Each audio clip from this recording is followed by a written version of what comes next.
Download aplikasi Bekal Islam dan kunjungi web bekalislam.com. Assalamualaikum warahmatullahi wabarakatuh. Al-Hasan bin Ali radhiyallahu ta'ala anhuma pernah berkata, "Allamani Nabi sallallahu alaihi wasallam kalimatin aquluhunna fi qunutil witr." Rasulullah sallallahu alaihi wasallam mengajarkan kepadaku doa-doa yang aku ucapkan tatkala kunut witir. Doa-doa tersebut, Allahumma hdini fi man hadait wa afini fi man afait, dan seterusnya. Ini menunjukkan di syariatnya kunut witir. Bahkan begitu pentingnya Nabi SAW mengajarkan kepada Al-Hasan, padahal waktu itu beliau masih kecil, mungkin 6 atau 7 tahun, tapi sudah diajarkan oleh Nabi SAW agar beliau perhatian terhadap doa ini. Nah, bagaimana cara kita kunut witir? Ya, para sahabat, Ubay bin Ka'ab radhiyallahu anhu ketika mengimami di zaman Umar bin Khattab salat tarawih, maka beliau begitu setelah lewat tengah Ramadan, beliau pun kunut witir. Adapun pelaksanaannya, sebagian ulama berpendapat sebelum ruku, dan sebagian ulama mengatakan setelah ruku. Kita memilih pendapat setelah ruku. Adapun pelaksanaannya setelah kita bangkit dari ruku dengan mengucapkan sami Allahu liman hamidah, maka jangan langsung kunut. Ingat ada kewajiban salat yang harus kita ucapkan, yaitu doa Rabbana walakal hamdu. Ya. Setelah kita mengucapkan Rabbana walakal hamdu, baru kita kunut, yaitu dengan mengangkat kedua tangan, disunnahkan mengangkat kedua tangan, kemudian kita doa dengan yang dianjurkan, doa yang diajarkan Nabi, Allahumma hdini fiman hadait wa afini fiman afait. Kalau kita sendirian, kita menggunakan Allahumma hdini, yaitu Allah berilah petunjuk kepadaku. Ya. Tapi kalau kita jadi imam, maka kita rubah kata gantinya menjadi kami. Ya. Allahumma hdina, ya Allah berilah petunjuk kepada kami. Allahumma hdina fiman hadait wa afina fiman afait. Dan setelah itu kita boleh baca dengan doa kunut yang diucapkan oleh Umar bin Khattab. Allahumma inna nasta'inuka wa nastaghfiruk, ya, wa nuthni 'alaikal khaira kullah wa la nakfuruk. Kemudian Allahumma iyyaka na'budu, dan seterusnya. Dan ini juga dianjurkan. Dan masalah doa kunut, maka tidak ada doa khusus. Seorang boleh membaca doa, ya, yang dia inginkan, ya. Tidak mengapa dalam doa kunut, sebagaimana dijelaskan Imam Nawawi rahimahullahu taala, tidak ada doa khusus dalam kunut. Tetapi dianjurkan kita membaca doa yang diajarkan oleh Rasulullah sallallahu alaihi wasallam. Hanya saja yang perlu diingatkan, tatkala kita baca doa kunut, apalagi posisi kita sebagai imam, maka jangan lama-lama. Yang sebagian imam, Masya Allah, baca doa kunut sampai 10 menit, sampai 20 menit.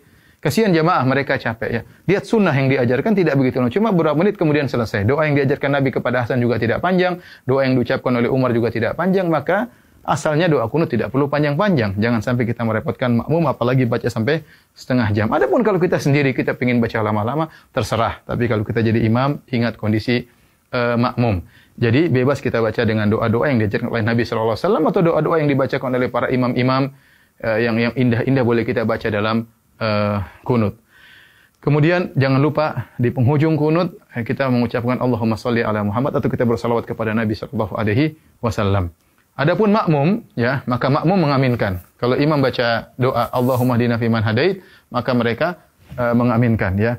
Nah, doa Allahumma hdina fiman hadait dibagi menjadi 2 oleh Imam Nawawi rahimahullahu taala. 5 pertama diaminkan, adapun perkara yang berikutnya tidak perlu diaminkan, yaitu Allahumma hdina fiman hadait, ya Allah berilah petunjuk kepadaku. Wa afina fiman afait, wa tawallana fiman tawallait, wa barik lana fima a'tait, berilah keberkahan kepada kami, ya, dan seterusnya, wa qina syarra ma qadait, ya, dan jagalah kami dari keburukan. Kemudian apa? Fa innaka taqdi wa la yuqda 'alaik. Yang 5 ini kita katakan amin, makmum mengatakan amin, amin. Begitu imam mengatakan fa innaka taqdi wa la yuqda 'alaik innahu la yadhillu ma walait, maka di antara kesalahan makmum jangan mengucapkan amin. Sebagian makmum amin amin terus, ya, mungkin karena tidak paham bahasa Arab. Padahal fa innaka taqdi wa la yuqda 'alaik itu bukan doa, tetapi sedang pujian. Sama perkataan doanya Umar, Allahumma inna nastaghfiruka wa nasta'inuka wa nastaghfiruk wa nuthni 'alaikal khaira kullah. Itu juga pujian, bukan tempat untuk mengaminkan. Maka salah jika makmum terus mengaminkan. Ada saatnya kita mengucapkan amin tatkala imam berdoa, tatkala imam sedang memuji Allah Subhanahu wa taala, maka yang dilakukan oleh makmum bisa salah satu dari 3 perkara. Pertama, makmum diam, mendengarkan saja pujian, jangan mengaminkan. Yang kedua, makmum ikut mengucapkan, ya, apa yang diucapkan imam, ya.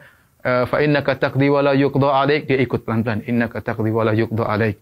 Atau yang ketiga, dia bertasbih tatkala imam mengatakan fa innaka taqdi wa la yuqda 'alaik innahu la yadhillu ma walait, maka dia mengatakan subhanallah subhanallah subhanallah.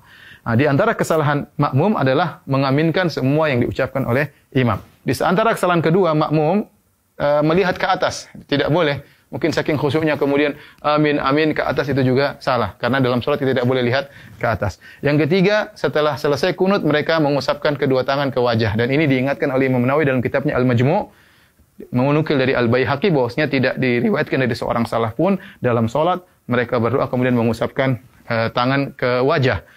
Diriwayatkan dari sebagian salaf, kata Imam Al-Baihaqi, mereka mengusapkan kedua tangan di wajah tatkala berdoa di luar salat. Adapun dalam salat maka tidak ada yang mengusapkan kedua tangannya ke wajahnya.